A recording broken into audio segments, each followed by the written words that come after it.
What if the reason you always feel out of place isn't awkwardness, insecurity, or social anxiety?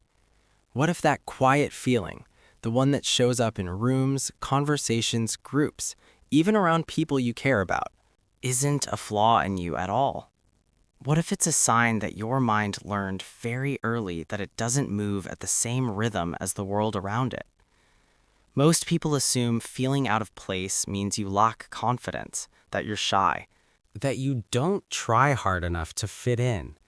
But that explanation has never fully felt right, has it? Because you're not afraid of people. You don't dislike connection. And in many ways, you understand others deeply. Yet somehow you still feel slightly misaligned, like you're present but not fully in the moment.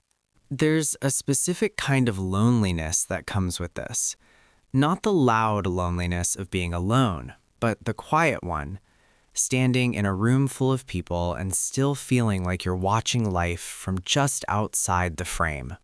Conversations happen, laughter fills the space, but something inside you stays a step back, observing, sensing, analyzing. You smile, you nod, you participate just enough. But afterward, you leave feeling drained instead of fulfilled, and you can't explain why. People rarely notice this from the outside. You don't look disconnected. You look calm, thoughtful, maybe even composed. But internally, your mind is working overtime, reading the room, tracking energy, sensing what's unspoken. And slowly, quietly, a belief begins to form. Maybe I'm just not like them. Not better, not worse. Just different in a way that never quite finds a place to land. What most people never tell you is this: that feeling of being out of place is often not a social problem. It's a psychological adaptation, and understanding where it comes from changes everything. Feeling out of place doesn't suddenly appear in adulthood. Most of the time, it starts much earlier, quietly, invisibly, long before you had words for it. It often begins in childhood, in classrooms, playgrounds, family gatherings, and friend circles where you learned something subtle about yourself, that you didn't move at the same rhythm as everyone else. While other kids jumped into conversations without thinking, you watched first. You felt the room before entering it. You needed a moment to understand the energy, the tone, the unspoken rules. And that pause, that awareness, slowly became part of you. Sometimes it came from growing up in environments that were loud, unpredictable, or emotionally unsafe. When chaos surrounds a child, the nervous system adapts. It learns to stay slightly alert, slightly withdrawn, slightly to the side, not fully in, not fully out. Other times, it came from being misunderstood, being told you were too sensitive, too quiet, or too much in your head. So you learned to keep parts of yourself hidden, not because they were wrong, but because they weren't received gently. Psychologists call this early social imprinting. Your brain quietly builds templates, how groups work, how much of yourself is allowed in a room, what version of you feels safest to show. And when the world around you moves faster, louder, or rougher than your natural pace, your nervous system finds a compromise. It places you just off-center. That position doesn't feel painful at first. It feels smart, protective, even normal. But over time, it shapes a deeper belief, one you may not even notice forming. I'm here, but not fully part of this. And once that belief settles in, it follows you into adulthood, into conversations, into relationships, into rooms where everyone else seems effortlessly present, while you feel like you're observing life from a few steps back. Not because you don't belong, but because belonging was never modeled in a way your mind could recognize. When you spend years feeling slightly out of place, something important happens inside you. Your inner world becomes louder than the outer one. At first, this feels like relief.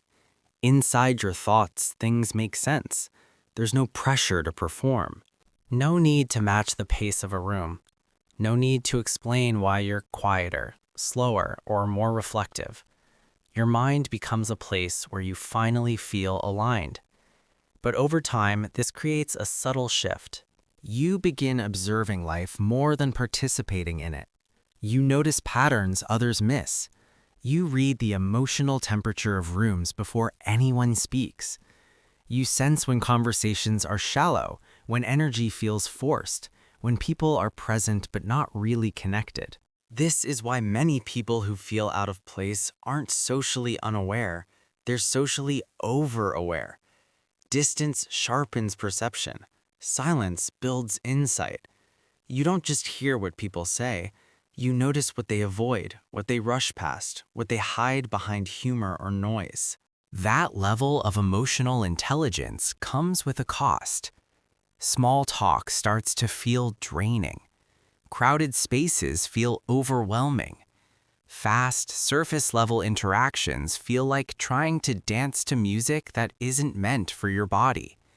You're not searching for attention, you're searching for resonance. For conversations where you don't have to shrink yourself. For spaces where your depth doesn't feel like too much.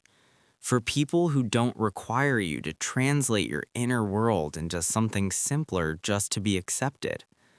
But because the world often rewards speed over depth, confidence over awareness, loudness over presence, you start receiving subtle messages that something about you is off.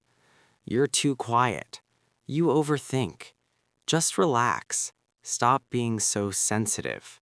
And slowly, without realizing it, you begin to look at yourself through those labels. You replay moments where you felt disconnected and assume it was your fault. You confuse emotional overstimulation with social failure.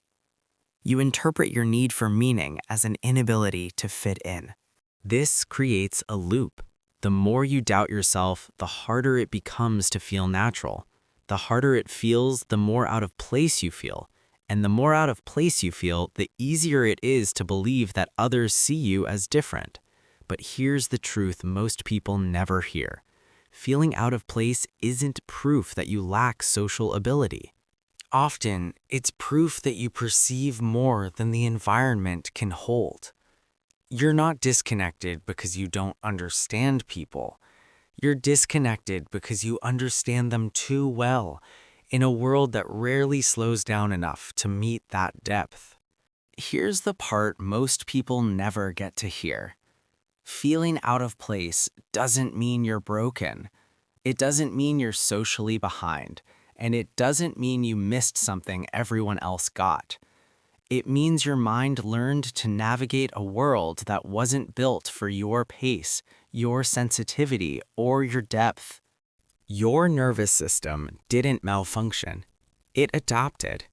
It learned to observe before engaging, to listen before speaking, to stay slightly to the side in environments that felt overwhelming, fast, or emotionally unsafe. What you experience as misalignment is often intelligence working quietly in the background, because the world tends to reward volume before it understands nuance, speed before depth, confidence before awareness. And people like you, the ones who feel rooms instead of dominating them, the ones who notice shifts before words are spoken, the ones who sense when something is off even when everything looks fine, often grow up believing they're the problem. But you're not. You were never meant to force yourself into spaces that required you to shrink, rush, or perform just to belong. Belonging isn't created by fitting in. It's created by being understood. Sometimes by one person. Sometimes in one conversation. Sometimes in one quiet moment where you finally feel seen without having to explain yourself. And here's the shift that changes everything. You don't need to become louder, tougher, or more normal to find your place. You need environments and people that match your rhythm. Places where your calm isn't mistaken for distance, where your depth isn't treated like intensity, where your silence isn't interpreted as absence. People like you often build the most meaningful connections once they stop trying to belong everywhere and start choosing where they belong. So if you've always felt slightly out of place, hear this. You're not behind. You're not odd. You're not invisible. You're simply waiting to meet the spaces where your way of being isn't a mismatch. It's a strength. Now I want to hear from you. Do you feel out of place because you don't understand people or because you understand them too well? Let me know in the comments. And if this video put words to something you felt for a long time, subscribe. This isn't just content, it's a mindset.